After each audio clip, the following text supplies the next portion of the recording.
Apple just released the brand new M2 iPad Air and the, wait for it, M4 chip iPad Pro, which was a shocker. So in this video, I'm gonna go through the new features and the specs of both of these models, as well as the pricing to help you decide whether you should buy the new Air or the new Pro, which is jam-packed with a ton of features that you might not realize are a really big deal. So let's jump right into it, starting with the new features of the iPad Air. Well, first of all, we thought this would have a brand new camera bump design, but no, it still has the same exact single camera. We don't even have that iPhone X style pill shape. And of course, just as expected, we don't have a different display. It's the same exact display technology, even though Apple mentioned the really nice liquid retina display. That's the old one. But what we do have is the new 13-inch size, which is an incredible value at $800. Such a good price, while the 11-inch model is $600, same as before. The nice thing though is that this does start with 128 gigs of storage compared to the previous iPad Air, which started at 64. That's definitely a nice bonus. And we do have the brand new landscape camera, which is gonna make it so much better for Zoom calls and anything else. And of course, to finish it off, we have the M2 chip, which is basically the same one from the old iPad Pro. So this is essentially almost like an iPad Pro in terms of the features and the specs, except that it does not have Face ID and it does not have ProMotion. Now with that said, let's get into the new features of the M4 iPad Pro. We have the same 11 and 13-inch sizes, except that these models are super thin. 5.3 millimeters for the 11-inch and 5.1 millimeters for the 13-inch, which is basically the thinnest Apple product ever. And one of the most exciting things for me is the brand new space black finish, just like Apple's new MacBook Pros.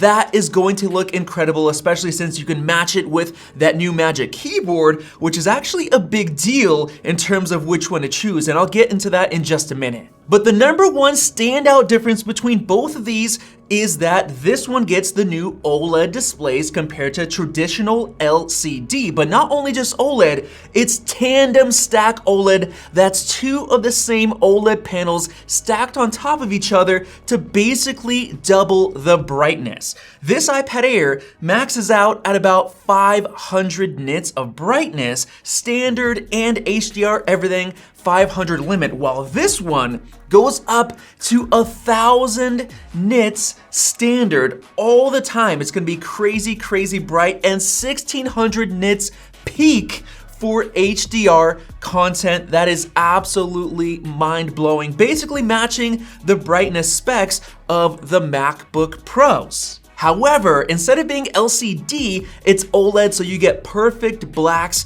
Everywhere where it's black, it's completely turned off. The contrast and colors are gonna pop like crazy, while LCD, the display is always on. It's gonna be looking gray when you turn off all the lights. Such a big difference in terms of displays. But not only that, you have 120 Hertz ProMotion technology, so it's gonna feel super smooth at the same time. Now, no matter which iPad Air or Pro model you buy, our sponsor ESR has some of the best iPad accessories you can get, including their Shift magnetic case, their Digital Pencil Pro, and their Rebound magnetic keyboard case 360. Both of these cases come with a detachable magnetic case, which always keeps your iPad protected, like when you switch into portrait mode, which both of these cases support, including the Shift magnetic case, which comes with this raised screen view, as well as 9 notches, so you could switch between 9 different angles for various use cases, like drawing with their Digital Pencil Pro, which has a 1.5 millimeter precision nib for smooth drawing, as well as 2 ways to charge, either USB-C or place and go wireless charging. But my favorite is their Rebound keyboard case 360, which is the perfect replacement for Apple's overpriced Magic Keyboard, giving you a quick set magnetic stand with premium laptop style keys that are backlit, as well as a multifunctional trackpad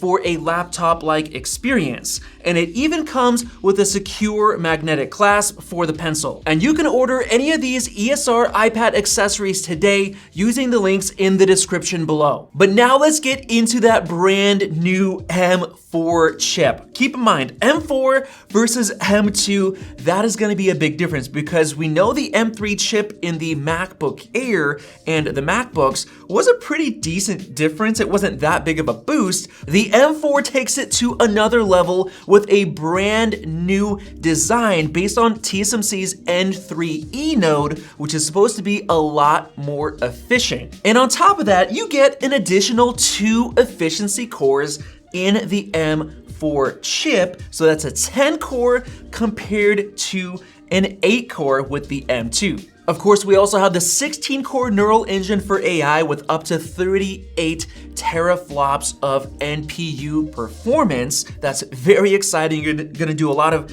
AI features with everything that Apple showed off in the new Final Cut and the new Logic Pro using all of that AI and machine learning. And they also mentioned that this has 20% better thermal performance, which is needed because of that thin design. They even said that the Apple logo is made out of copper for better heat dissipation. I mean, they went all out on the iPad Pro. They also updated the camera. It is still the same 12 megapixel main camera, but they've removed the ultra wide, which is very interesting. I think they just didn't really have much use for it. They also updated it with an adaptive true tone flash, so when you scan images or scan documents, it takes multiple photos, puts them all together for a really high quality scan. And on top of that, they also doubled the storage, so 256 gigs on the iPad Pro compared to 128. Both models were doubled compared to the previous models, but keep in mind that if you want to outfit the iPad Air with the same 256 gigs, you have to pay an extra $100. So in terms of the 11-inch model, this is going to be $700 compared to $1,000. So the question is it worth spending $300 more for the M4 iPad Pro? In my opinion, heck yes, spend the extra $300. There are so many features built in with the M4 chip that's gonna help with resale value and of course performance. You have 120 Hertz, ProMotion, you have the tandem OLED, the best tablet display in the world. It is definitely worth it in my opinion. And on top of that, you actually get a couple of new products. You have the Apple Pencil Pro, which is brand new and only $129. It's outfitted with a ton of features, including, most importantly, Find My support, so you're not gonna lose it anymore. With the squeeze gesture, you can roll it with the gyroscope. That is a must, but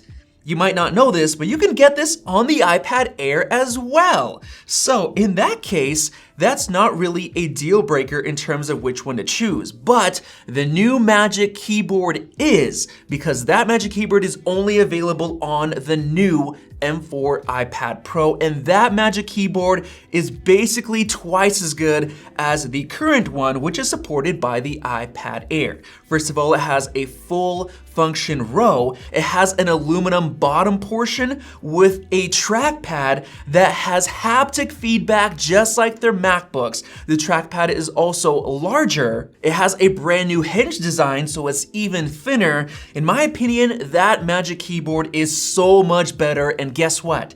You can get it for the same $299 as the old, outdated, much worse Magic Keyboard, which is supported by the iPad Air. So with all of that said, here are my thoughts on which one you should buy. Well, first of all, if you want that awesome new Magic Keyboard for a great price, you have to get the iPad Pro, and I would definitely recommend spending the extra money for all of those features like the M4 chip, the performance, the displays, the thinness, everything is so much better with Thunderbolt on the iPad Pro. However, the iPad Air actually has the 13-inch model. Don't forget about that, because you can get it for a killer value, only $800 or $900 if you match the storage to 256. That means you can save $400 compared to the 13-inch iPad Pro, and for that amount of money, if you really just want the large display with the new Apple Pencil Pro for drawing or whatever else, I would say save the money. That's a huge savings, and it's nice that Apple is letting you use that Apple Pencil Pro. But honestly, to me, I'm a sucker for new Apple Silicon and new amazing features like the display. I think there's gonna be a world of a difference in terms of the display quality. It's gonna be night and day, especially with reflectivity likely being better on the iPad Pro and all that contrast with the tandem OLED. That by itself, you're gonna experience daily, and the ProMotion smoothness you're gonna experience daily, because think about it, this iPad Air still has a 60 Hz display, so even if you get the new Apple Pencil Pro, it's not gonna feel as smooth on the iPad Air as it does on the iPad Pro with 120 Hz ProMotion, so keep that in mind as well. But regardless of all of that, if you are on a budget, don't just go all out and take out a loan to get the iPad Pro. Live within your means. And if both of these are too expensive for you, well, Apple just reduced the price of their iPad 10 to only $349. That's $100 off. That is a great deal if you just need a good, basically 11-inch budget iPad. That's also great. So hopefully you guys enjoyed this video, and if you did, click that circle above to subscribe for more videos like this one, and definitely check out one of those two right there. Thanks for watching, and we'll see you in the next video.